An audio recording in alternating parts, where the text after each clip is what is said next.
Good evening, everyone. Hello, teacher. How are you? Great, thank you. And you? Are you fine? I am fine, thank you. Very good. Okay. Now, before taking your homework, I will begin. I want to introduce you with our today's theme. Today's theme is about English language. As you know, that English is an international language for us, especially for Kazakhstan Republic. This is a third language. As you know, in Kazakhstan, we took already the program of trilingual system. Yes, every Kazakhstani have to know 3 languages. They are the Kazakh language, their native language, and the second one is Russian. Yes, and the third one is certainly English. Why is so? Because English is not only an international language. This is the one of the European science. Yeah, this is a European language, and I want to demonstrate to you here some specificities of English language. What I want to say you that the English language is the language is a means of communication. Yes, you know that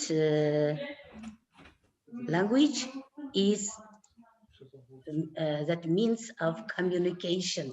Вообще негізі ағылшын тілі болсын, қазақ тілі болсын, ол біздегі сөйлесу тілдік құрал. Yeah?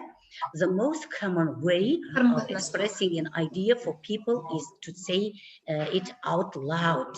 Яғни адам ішкі өзінің ойын сыртқа тіл арқылы шығарады екен, yeah? Language helps people to understand each other. Яғни адамдар өзін бір-бірін түсіну үшін тілді қарым-қатынас құралы ретінде пайдаланады екен. Тіл әрине ең бірінші кезекте алдымен биологиялық орган. So we say that language is a biological organ, but we don't call it then. In biological sphere, we call it as tongue.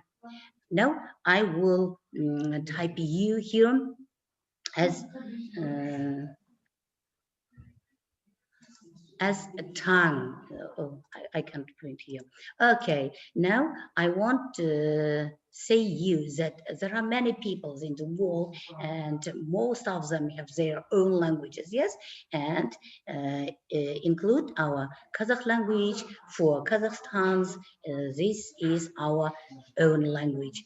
Some languages are spoken by many people, for example, Russian and Chinese, yes. Other languages are spoken by a few people. For example, languages of Native Americans, yes. And the knowledge of foreign languages helps people to understand each other when they travel. Yes, is it right? Рас па, адамдар кейде шет тілін олар бір саяхатқа шыққан кезде, басқа елге барған кезде, сол елдегі адамдарменен сөйлесу үшін, қарым-қатынасқа түсу үшін, олар туралы ақпаратты дұрыс алу үшін да сол елдің тілін үйренуге мәжбүр болады. Сол мұқтаждық сезіледі сол кезде, сол тілге деген. Okay, one of the most important language is English. Осындай тілдердің бірі ол ағылшын тілі. It is the language of international communication. Many people can understand each other if they speak English, and that is why people all over the world study English. Yes, in really we speak. If we know English, we can speak with every foreign man in English. Yes, әрине ағылшын тілін білсеңіздер, кез келген шетелдіктермен ортақ болған осы ағылшын тілінде біз сөйлесуімізге болады екен. Okay, this is very interesting information. What I want to say you that English today, what do you think the English language is today? What is like nowadays? About pay attention to these numerals. Nowadays, about 400 million people speak English. Көрдіңіздер ме? Дүние жүзінде 400 миллионнан астам халық ағылшын тілінде сөйлеседі екен. That is why in Kazakhstan we took not German, not French, not Italian language. We took only Kazakh English language, yes, as a foreign language. So nowadays, English is a second only to Chinese in the number of people who speak it. Yes, about 300 million people living in more than 60 countries speak English as a second language. Yeah, дүниенің 60-тан астам елдерінде ағылшын тілі екінші тіл ретінде жүреді екен. Answer to me, please. For Kazakhstan, what is the second language? Russian. Russian language. Okay, what is the first language? Kazakh language. Kazakh language, yes. Kazakh is the first language, Russian is the second language, and English is the third language. But more than 60 countries, English is the second language. Yes? Okay. And there were only 30,000 words in Old English. If you know, in Kazakh language, we have more and more words from our historic, that archaic words. Yes? Көне ескірген сөздер деп айтамыз, иә?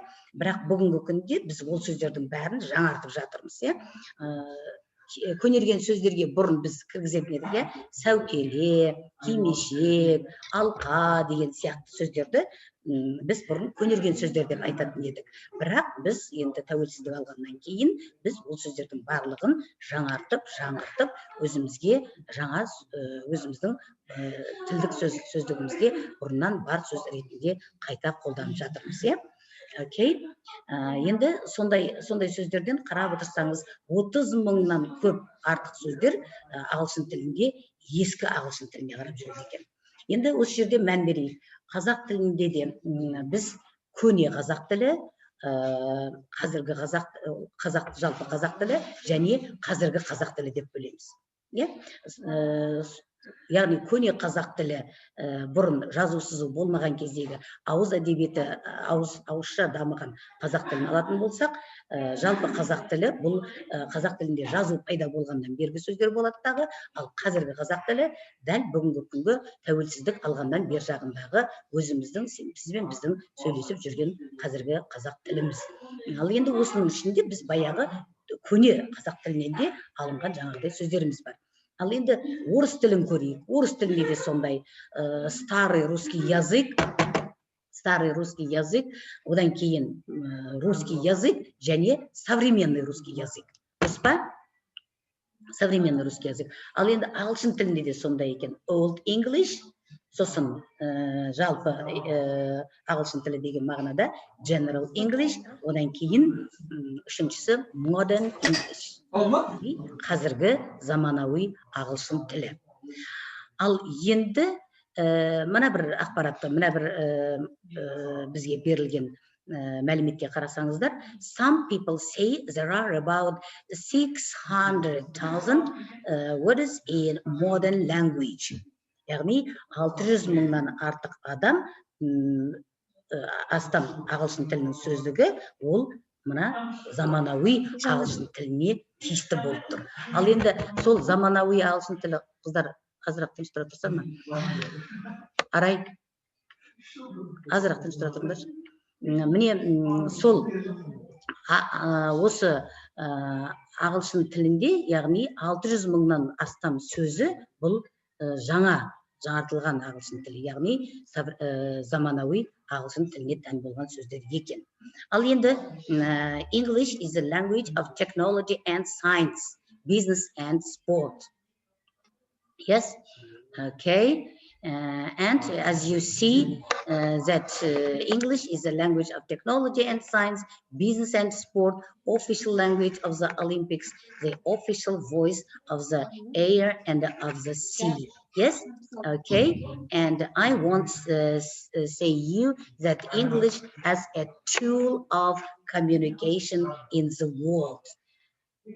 Now, let's continue our saying about English today. As you see here that in nowadays, English language is a language of technology, the language of science, the language of business and sport, yes, and official language of the Olympics. As you know, when we have any Olympics in any country, we say only in English. The commentators certainly say speak the first in English, after that in the native language of that country, and after that they will translate, give the translations from that countries to their native language for what the Olympic participants go there. Yes, and next is about, as you see, this is the English alphabet. Yeah, you know it already. The second language in Russian schools is English, but if in Kazakhstan we say the third language is English, but in Russian, and I said above that about 60 countries English as a second language. This is the example for it, that almost all students in Russia learn English from the first grade.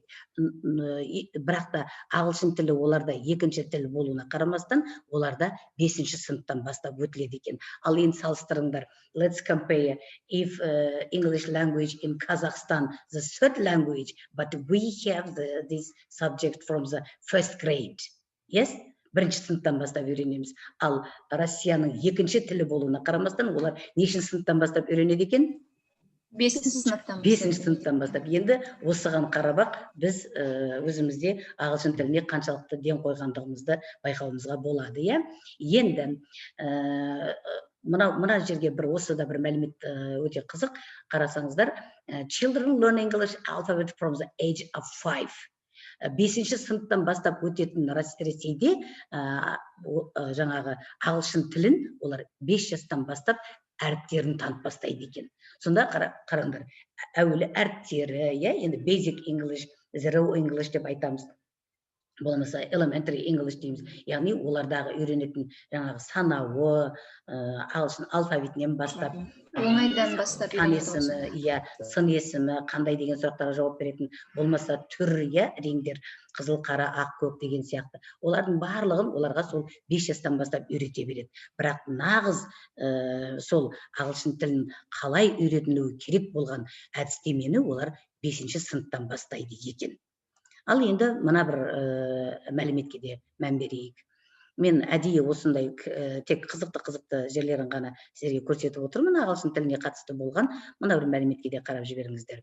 It is interesting to notice that 60% of the world's telephone calls are made in English. Бұны қалай түсінеміз? Яғни әлемнің 60%-дан артығы телефон байланысы арқылы сөйлесулер ағылшын тілінде болады екен. Қызық па? Мысалы, біздер сөйлеп жүрген телефонды алған кезде, біреуге қоңырау шалған кезде алло дейміз. Осы алло деген сөздің өзінің қайдан шыққандығына мән берейікші. Алло сөзі. Бұл ағылшынның hello деген сөзі. Hello дегеннен шығып, ол өзгерістерге ұшырау арқылы алло деген сөзге айналған. Негізінде ол hello деген ағылшын тілінің сөзі. Міне осындай қызықты мәліметтерге мен тоқталғым келеді. Ал енді мына бір мәліметке бір қарайық. 75% of the world's mail are made in English. Ал енді біздердің мынау поштамыз бар ғой, электрондық жүйе арқылы жасап жүрген электрондық пошталарымыз. Мына Mail.ru дейміз, Gmail дейміз, Gmail.com дейміз, болмаса BK.ru дейміз. Міне қандай да болмасын осы электрондық пошталарымыздың 75%-ы бұл ағылшын тілінде жүргізіледі екен. Бұл да бір сіздерге біліп жүрулерің керек болған керекті қызықты ақпараттардың бірі. Ал енді мына бір ақпаратқа көңіл бөлейік. 80% of the information in the world's computers are in English. Ал енді бұған не дейсіздер? Яғни біздің компьютерлеріміздегі, яғни әлемдік деңгейдегі біздің интернет жүйесіндегі әлемдік ақпараттардың 80% ағылшын тілінде екен. Енді бұдан кейін сіздерде сондай да бір қатеріңізде жүрсін, егер де қандай да бір енді Қазақстанға тиісті болған емес, басқа жалпы дүниежүзіне тиісті болған әлемдік ақпараттарды іздейтін болсаңыздар, әрине оны ағылшын тілінде іздесеңіздер, тез табатындарыңызға ешқандай күмән жоқ. Ал енді мынау бір мәліметке қарап жіберейік. The English language was born from a union of the Norman conquerors and the defeated of Anglo-Saxons. Яғни ағылшын тілі норман шайқастарынан бері және англо-саксондардың басып жаулап алған кезінен бері осындай ағылшын тілі болып танылған екен. Тағы да бір ақпаратты мен сіздерге келтіре кеткім келеді осы жерде. Сіздер білсеңіздер, дүние жүзінде Наполеон Бонапартты білесіздер ғой, ол да әлемнің біраз жерін жаулап алды-дағы, жаулап алған жерінде ағылшын тіл, жаңағы француз тілінде тұрғылықты жер енді оны түсінбейді ғой, қайсы бір мемлекет болса да. Сосын олар енді француздарменен олардың француз тілінде сөйлеспекші болып, тілдерінің келгенінше, шамаларының жеткенінше француз тілінде сөйлеп жатса, олар айтады екен, француз тілі ол ұлы тіл, ол сондай әдемі тіл, оны сен олай бұрмалап бұзып сөйлеме, сен лучше сөйлемей-ақ қоя сал, сен жақсы сөйлемей қоя сал дейді екен. Міне солай етіп Наполеон Бонапарттың басып алған, жаулап алған жерлерінде француз тілінде олар сөйлеуге рұқсат бермегендіктен француз тілінде сөйлеу қалып кетті. Ал ағылшындар болса не қылды? Ағылшындар өз кезегінде сондай басып алған жерлерінде өзінің колониясына айналдырған елдердің барлығына оларға сондай мүмкіндік берді. Сен жаңағы ағылшын тілінде бар білгенін айтып сөйлеп жатқан адамға сен сөйлей бер, мен түсінуге тырысамын деді.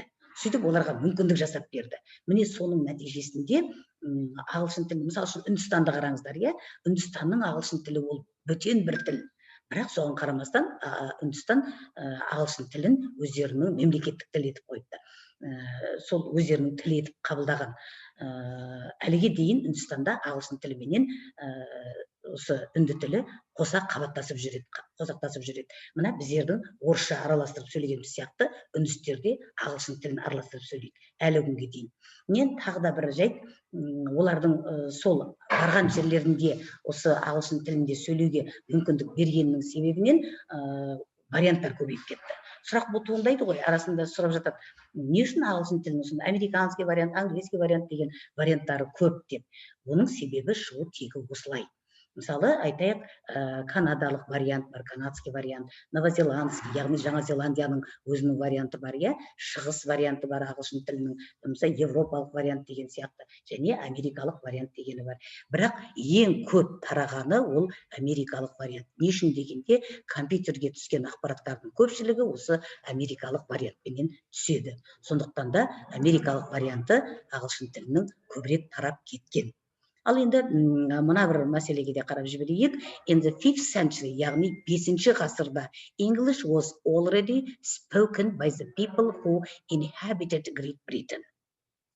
Яғни Ұлыбританияның негізгі тұрғылықты халықтары болған Ұлыбританияда ағылшын тілі осы сөйлеу тілі болып жүрген еді.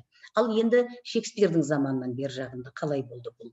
At the time of Shakespeare, English was a native language of about 6 million Englishmen. Сол кездегі ағылшында Ұлыбританиядағы, ол кезде енді Ұлыбритания емес, Англия деп айтылатын, Англия мемлекетінде Шекспирдің сондай көркемдік шығармаларымен бірге ағылшын тілі осы 6 миллион ағылшынның негізгі тіліне айналды. Барлығы осы Шекспирдің өзіне болған құрметіне келіп шығып, ағылшын тілін язык Шекспира деп қабылдап, дүниенің басқа мемлекеттері де осы ағылшын тілінде сөйлеуге бет бұрған. Міне содан бастап бізде ағылшын тілі өте бір сәнді тіл, өте бір мағыналы тіл, өте бір кең тараған тілге айналды. Ал қазіргі кезде болса Қазақстандағы 3-ші тіл ретінде ол осылай жүріп жатыр. Мына ақпаратқа да көңіл бөліп жіберіңіздер. Then as Great Britain conquered many lands, English was spoken not only in Britain, but in the countries and even continents. Жаңағы айтып өткенім, сол ағылшындар жаулап алған елдердің барлығында олар ағылшын тілінде сөйлесуді бастады. Ал енді мынандай сұрақ. So, question now. In which areas English is used as the international business language of communication? Could you answer?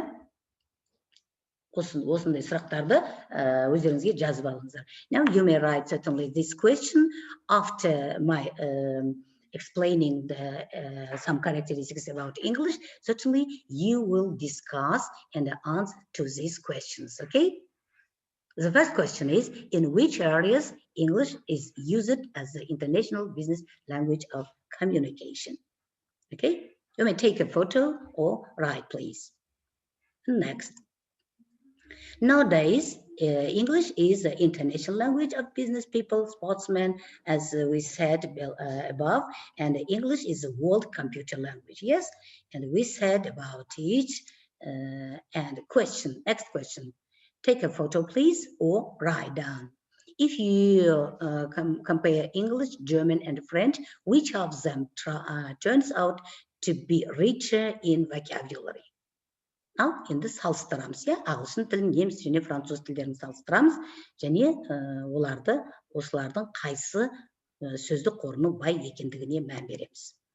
Okay, as far as I know, is one of the richest language in the world. Let's compare English, German, and French. Certainly, English is the richest one, because if German has 85,000 words and French 1,000 words.